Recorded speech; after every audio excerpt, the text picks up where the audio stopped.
नाज़रीन, जियो टेलीविज़न की इस मैराथन ट्रांसमिशन में जो यूके इलेक्शन के बारे में आपको दोबारा खुशामदीद। लॉर्ड वाजिद, मेरी जो ब्रेक पे जाने से आप पहले बात हो रही थी, क्विकली आपने, मुझे पता है कि आपने जाना भी है, ये दो इश्यूज़, क्या पॉसिबल है कि आपकी जो हुकूमत आए तो ये जो बिटर पिल है ब्रेक्सिट की, इसको आप दोबारा से जरा you just cough it up, वो जो आपने हज़म की थी पिछली हुकूमत ने, खाई थी खुद, उसको आप वापस फेंकें, थूकें, बाहर निकालें और अपनी ईगो जो है ना ब्रिटेन कम करके, इसलिए कि that will be good for economy, that will be good for business and you know that. And secondly, ये जो स्टूडेंट्स की फ़ीस का इशू है, हम यहाँ पे जो है ना कहते हैं कि जो प्राइवेट स्कूलिंग है उसने पब्लिक स्कूलिंग को तबाह किया है, और उसकी वजह से जो आम गरीब आदमी है, और इंग्लैंड में भी बड़े गरीब लोग हैं, उनके बच्चे 30-30 साल के डेट ट्रैप के अंदर हैं। इज़ इट पॉसिबल कि उनकी फ़ीस जो है और उनके जो आउटस्टैंडिंग लोन्स हैं उनमें उनको छूट दी जाए? यानी अब उन लोन्स, पहले सिर्फ लोन्स थे, अब उन लोन्स के ऊपर वो इंटरेस्ट भी पे कर रहे हैं। That means they will not be able to pay those interest for next 40 years, sir. Amit भाई, सबसे पहले तो ब्रेक्सिट के हवाले से बात करूंगा। ब्रेक्सिट को जो लोगों ने वोट डाला है 16 में, अभी तो वो ब्रेक्सिट हो चुका है। और ये तो आर्गुमेंट, अगर अवाम ने देख लें, अगर रिफॉर्म का वोट देख लें, इस इलेक्शन में रिफॉर्म का वोट भी काफ़ी हाई लेवल नज़र आ रहा है फिलहाल, जो पहले जो 5-6 हल्कों में जो अनाउंस किया है।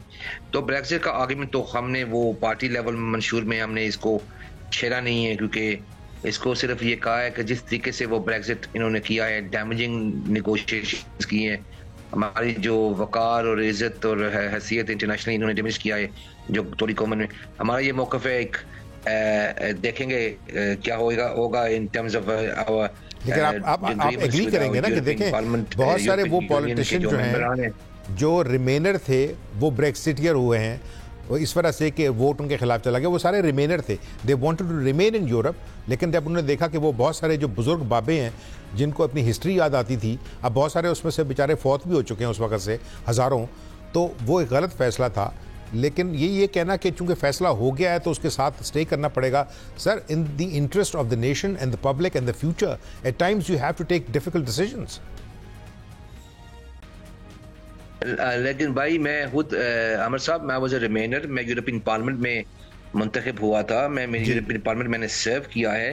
तो मेरे जैसा जो रिमेनर काफ़ी थे, लेकिन हमने इस फैसले को तस्लीम कर दिया है कि अवाम जब वोट डालती है, और जैसे भी आप सही बात कह रहे हैं, काफ़ी हद तक उनको नहीं ये पता मालूम था इसका जो असरअंदाज क्या होगा, लेकिन ये वोट इस तरीके से होना नहीं चाहिए था, लेकिन हो गया है। अभी देखते हैं यूरोपियन जो ममालिकों के साथ हमारा ताल्लुक बेहतर कैसे हो सकता है, ट्रेड कैसे होंगे। लेकिन जो इसको कहेंगे, इसको रिवर्स करना चाहेंगे, पहले भी लोगों के जो एतमाद सियासत में ख़त्म होता जा रहा है, कम होता जा रहा है। तो हमारे मंशूर यही है कि ब्रेक्सिट को हम तस्लीम करते हैं, लेकिन ब्रेक्सिट का जो कहते हैं अंदाज, थैंक यू वेरी मच। मुझे पता है कि आपने जाना है, मतलब I let you go, and thank you very much for joining us for such a long time.